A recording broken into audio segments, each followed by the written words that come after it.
Hello, welcome, Cabbage here. In Nier Reincarnation, we are waiting for maintenance to lift, so in the meantime we can do a quick video here. In the live stream, they showed another trailer for the next storyline, Man and the World, so I thought I would do a quick analysis or reaction here. It was pretty exciting.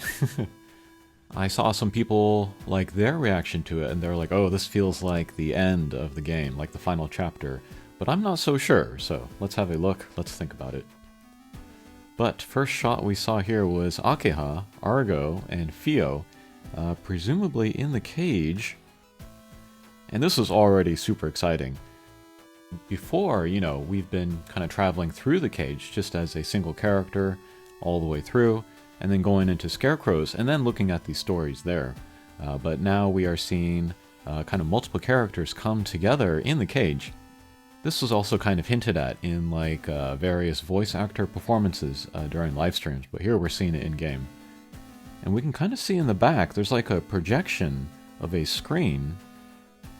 Maybe the characters are looking at that, and then they generate their weapons. Very cool, just like Nier Automata style or other Nier games. And then in all of these shots, they're all facing towards something, but we can't see. It was hinted at in like previous story stuff that it was going to be like a fight against the world. I don't know what that could mean. If you have any theories, maybe based on other games, I would be interested to hear. But as always, no future information, please. Alright, and then here we see Udil, Leon, and 063Y. They are also facing off in the distance, and then I don't have a screenshot for it, but they also get out their weapons. And then here we can see Sadiu and Demas. And then we zoom out a little bit more and we can see Yuri there on the side. I was really happy to see Demas in the center here. There was that recent poll about popular characters, and Demas was one of the lower ones, but I know that he has his super duper hardcore fans on the internet. And then the developers, or the head story writer, when he was talking about this trailer, he made a point to say pay attention to which characters are featured here. And one thing that I thought was very interesting and maybe telling was that there are no story pairs here. Like we see Fio, but we don't see Lavanya. We see Udil, but we don't see Sarafa. We see 063Y, but we don't see F66X. We see Sadiu, but we don't have Priyat, and then we see Yuri, but we don't see Marie. There are Leon and Demas, although I would consider them kind of more of a unit, and then their counterpart is Gale, and Gale is not here, so that makes me suspicious, like maybe there will be another chapter after this, where like Lavanya will be kind of the lead, and all of the other halves of the pairs will be with him in like a different part of the cage. So that's kind of making me think that this is not the final chapter here. Also, no sign of Hina or Yuzuki, and I think that they are super important to the story. We got a hint about that also in the most recent voice actor performance at the livestream. I'll translate that later. And I feel like they can't end the story or end the game until they resolve their story, so to not see them there also makes me think that there's more beyond this. Alright, and then here we get a couple scenes from a storybook type of story. Here we see Fio and Argo running together. This was pretty shocking.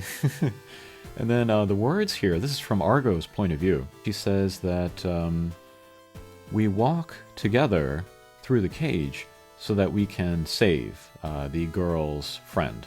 And then Fio herself says, I have to save Mr. Monster. And I was like, ugh! That got me in the feels, as the kids say these days. But like, maybe, like, what if, we go through as every character and we try to save the counterpart? That would be something. Argo doesn't really have a counterpart, so that might be why he's tagging along here. Although, Argo's daughter, that might be a fun character to introduce. Akeha also doesn't really have a counterpart, but maybe they could add her roommate, or the girl that she saved. And then here, we get an appearance from Mama, And then there's like a Master Sword, Legend of Zelda type of thing looking here. This is kind of interesting. But Fio says, "Oh, it's Mama." And then Argo says, "The girl called this thing Mama." And then that's the end of the trailer, basically. But since it's in the cage, you know, we can access lots of different memories. And so, like, this kind of very Legend of Zelda looking place, this could be somebody's memory. But we've also seen that with the developers, and then also like Hina and Yuzuki, there's very much an awareness of like other video games, kind of meta, breaking the fourth wall kind of stuff. So we might see a lot of like kind of references to other video game genres in this upcoming chapter. And like maybe putting together a like an RPG team, you know, choose your guys from the characters that we saw before, and then travel through the cage. I don't know. I see a lot of possibilities here. Okay, and then we have the key visual artwork for the chapter Man and the World. We see Fio, Udil, Yuri, Demus, and Akeha. And then this is pretty obviously by Mr. Yoshida, who also did the key visual for Sun and the Moon and Girl and the Monster.